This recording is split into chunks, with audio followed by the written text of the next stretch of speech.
अस्सलाम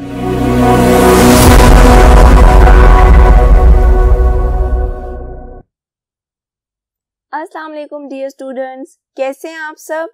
my name is Anam Rabbani and I am your teacher of social studies for class 4। बच्चों, हम पढ़ रहे थे chapter number 4 about the land forms of our country और हम पढ़ रहे थे इंडस रिवर प्लेन्स के बारे में। हमने थोड़ा बहुत पढ़ लिया था इन प्लेन्स के बारे में और आज हम आगे पढ़ेंगे। तो चलिए शुरू करते हैं। The Indus River Plains. About 650 kilometers before the Indus reaches the Arabian Sea, it is joined by the other great rivers of the Punjab. अब वो आपको ये बता रहा है कि almost about 650 kilometers before the Indus reaches the Arabian Sea. मैंने आपको बताया था कि in the south of our country, यानी कि हमारी कंट्री का जो सदर्न पार्ट है वहां हम ज्वाइन करते हैं अरेबियन सी को। तो वो आपको यहाँ पे बता रहा है कि इससे पहले कि अरेबियन सी में इंडस रिवर गिरे जाके उससे ऑलमोस्ट 650 किलोमीटर्स पहले it is joined by the other great reverse of the Punjab. Indus river को पंजाब के बाकी के जो दरिया हैं वो मिलते हैं। और बाकी दरिया कौन कौन से हैं? It is Jhelum, Chenab, Ravi and Sutlej. तो ओवरऑल इंडस रिवर जब अरेबियन सी में गिरता है उससे ऑलमोस्ट 650 किलोमीटर्स पहले उसको 4 दरिया मिलते हैं और वो दरिया हैं Jhelum, Chenab, Ravi and Sutlej. These tributaries join up at Panjnad and flow together before joining the Indus at Mithankot. लेकिन ये जो दरिया हैं ये भी पहले एक पॉइंट पे मिलते हैं। वो पॉइंट कौन सा है? एट पंजनद। पंज हम कहते हैं 5 को, तो आप इससे भी याद रख सकते हो कि हमारे मुल्क में 5 दरिया बहते हैं। सो Panjnad. These tributaries join up at Panjnad and flow together before joining the Indus at Mithankot. और ये इंडस को कहाँ जाके ज्वाइन करते हैं? ये इंडस को ज्वाइन करते हैं eight मिथनकोट। In the summer, the snow and ice in the mountains melt and the water flows into the streams and rivers. बच्चों, अब गर्मियों में क्या होता है कि जब शदीद गर्मी पड़ती है तो पहाड़ों पर जो बर्फ होती है और जो डिफरेंट ग्लेशियर्स होते हैं, जो बर्फानी तोदे होते हैं, वो मेल्ट होना शुरू हो जाते हैं। तो वो पानी कहाँ जाता है? वो जो बर्फ का पानी बनता है वो जाता है नदी नालों में और दरियाओं में। आपने अक्सर सुना होगा कि हमारी ज़मीन का जो टेम्परेचर है वो अब आहिस्ता आहिस्ता बढ़ता चला जा रहा है और यही वजह है कि हर साल पिछले साल से ज़्यादा गर्मी पड़ती है, रिकॉर्ड्स टूट जाते हैं क्योंकि हमारी जो ज़मीन है वो ओवरऑल ज़्यादा गर्मी पैदा करना शुरू हो गई है। क्योंकि हमारी ज़मीन के गिर्द जो एक प्रोटेक्टिव लेयर थी जिसे हम ओजोन लेयर कहते हैं, उसमें कुछ होल्स होना शुरू हो गए हैं हमारी ह्यूमन एक्टिविटीज़ की वजह से। होल्स होने का मतलब ये है कि जो सनलाइट है यानी कि सूरज की जो रोशनी है वो डायरेक्टली हमारी ज़मीन को आकर हिट करती है। वैसे तो कहा जाता है कि सूरज की रोशनी आपके लिए अच्छी होती है, लेकिन आप याद रखिएगा कि सूरज की रोशनी डायरेक्टली अगर हमारी ज़मीन पर पड़ेगी तो this is not a good thing, क्योंकि वो बहुत तेज़ होती हैं और वो आपकी स्किन को नुकसान पहुंचा सकती हैं। इसलिए हमारी ज़मीन के गिर्द there is a protective layer O3, the ozone layer. और ओजोन लेयर में होल्स होने की वजह से जो सन रेज हैं वो डायरेक्टली हमारी ज़मीन पर पहुंचती हैं और उसी वजह से हमारी ज़मीन में जो गर्मियां हैं वो बढ़ती चली जा रही हैं। और इसकी वजह से ये होता है कि जो ग्लेशियर्स हैं, जो स्नो है, वो तेज़ी से मेल्ट हो रही है और पानी जाता है नदी नालों में और दरियाओं में। This is why the Indus becomes a fast flowing river at this time. और जब ऐसा होता है कि गर्मियाँ आती हैं और बर्फ मेल्ट होती है और पानी जाके दरियाओं में गिरता है तो जो दरिया की बहने की स्पीड है वो भी ज़्यादा हो जाती है। क्यों? क्योंकि उसमें पानी की अमाउंट ज़्यादा हो जाती है। तो जब किसी दरिया में पानी की अमाउंट ज़्यादा होगी तो ऑब्वियसली उसकी स्पीड भी और उसका जो प्रेशर है उसका जो बहने का जोर है वो भी बढ़ जाता है. It is also why floods sometimes occur on the plains and why dams have to be built to save the water from being wasted.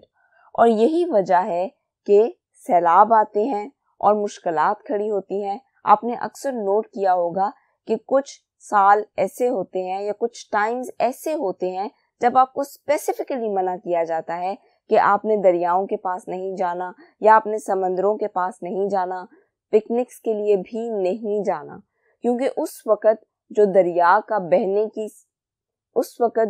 की बहने की स्पीड होती है वो इतनी ज़्यादा होती है कि ये नुकसान होता है कि आप अपनी जान से हाथ धो बैठेंगे. और ख़ास तौर पे इस बात से मना किया जाता है कि अगर आप जा भी रहे हो किसी ऐसे स्पॉट पे घूमने फिरने तो आपने दरिया में नहीं जाना, तैराकी करने की कोशिश नहीं करनी, क्योंकि उस वक़्त स्पीड बहुत ज़्यादा होती है पानी की. And that is why dams have to be built to save the water from being wasted. और इसी वजह से ये भी कहा जाता है कि ज़्यादा से ज़्यादा डैम्स बनाए जाएं. अब डैम्स बनाने से क्या होगा, तो हमने पहले भी इस बारे में बात की. डैम्स बनाने से ये होगा कि पानी ज़ाया नहीं होगा. अगर आपके मुल्क में पानी इतना ज़्यादा है कि सैलाब आ रहे हैं तो बेहतर तो ये है ना कि डैम्स बना लिए जाएं.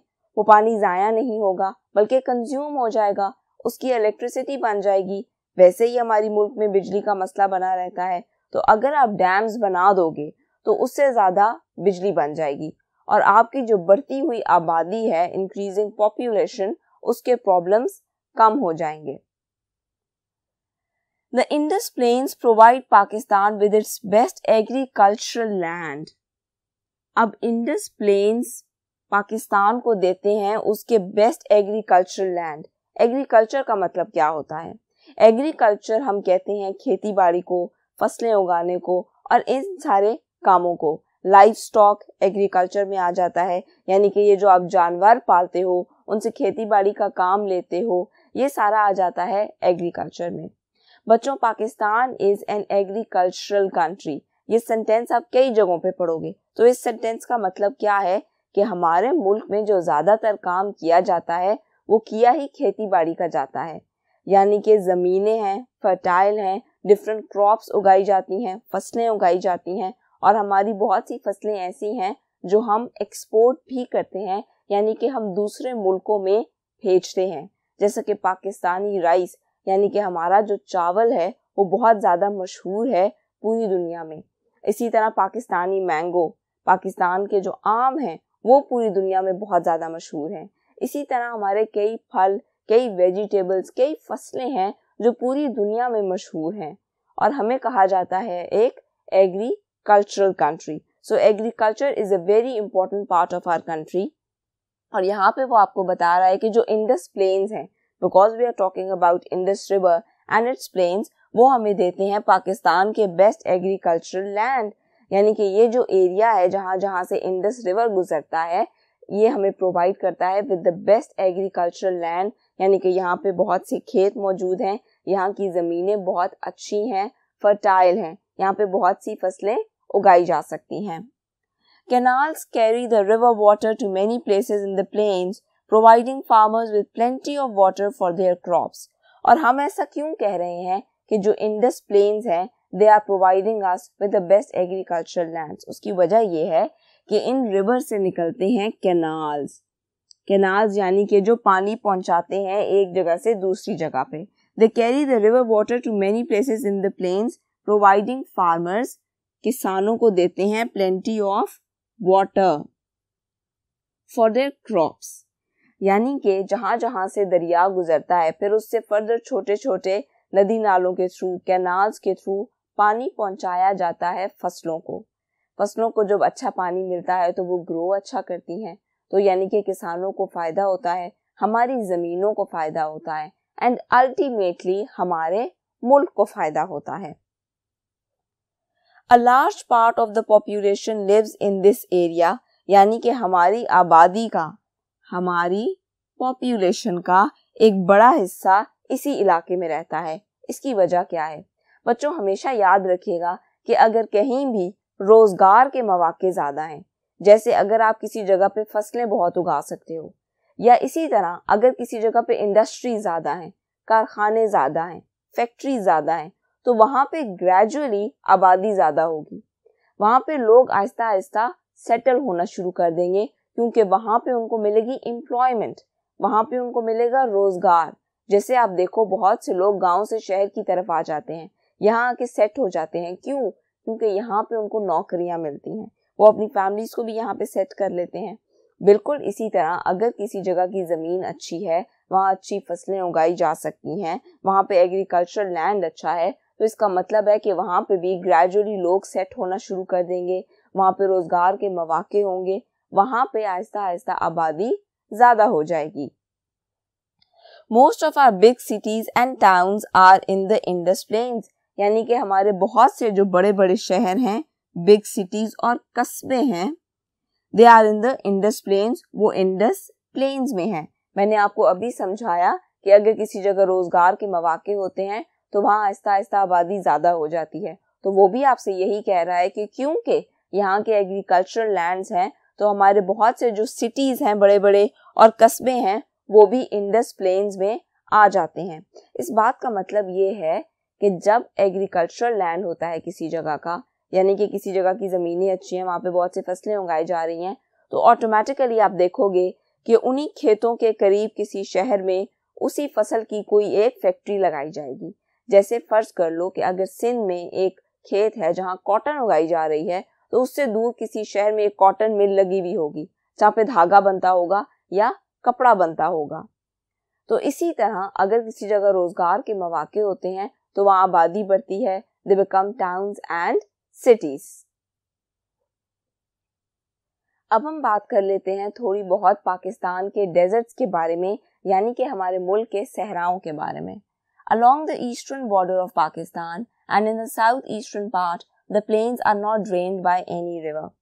यानी कि हमारे मुल्क का जो ईस्टर्न बॉर्डर है and in the southeastern part और southeastern part है, the plains are not drained by any river. वहाँ पे कोई दरिया नहीं है, वहाँ के जो plains हैं उनको पानी नहीं मिलता, they are not drained by any river, यानी कि उनको किसी भी दरिया से पानी नहीं प्रोवाइड किया जाता। The soil is sandy, जिसकी वजह से वहाँ पे जो मिट्टी है वो रेतली है and it is not fertile, और वो फर्टाइल नहीं है। मिट्टी का फर्टाइल होने का क्या मतलब है? अगर कहीं की मिट्टी फर्टाइल है तो इसका मतलब है कि उसमें बहुत सी न्यूट्रिएंट्स मौजूद हैं, जिसकी वजह से वहाँ पे अच्छी फसलें उगाई जा सकती हैं।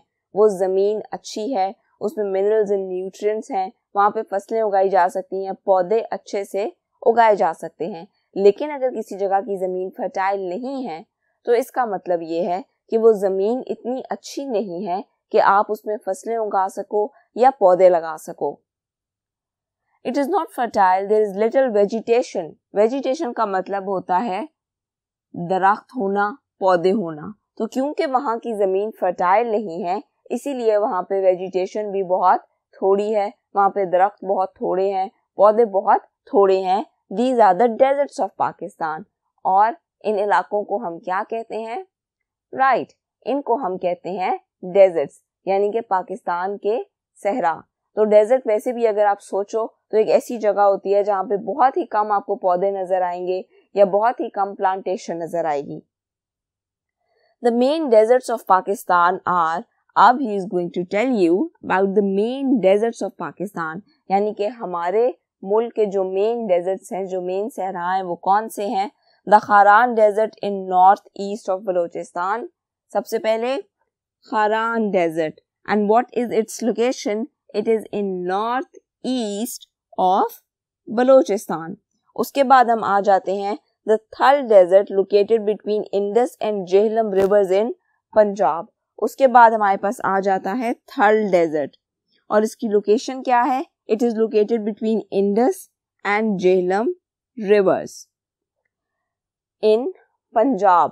पहले था बलोचिस्तान में, अब है पंजाब में।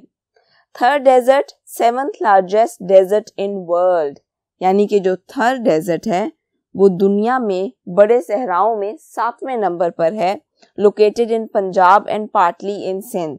तो इसका कुछ हिस्सा पंजाब में है और कुछ हिस्सा सिंध में है।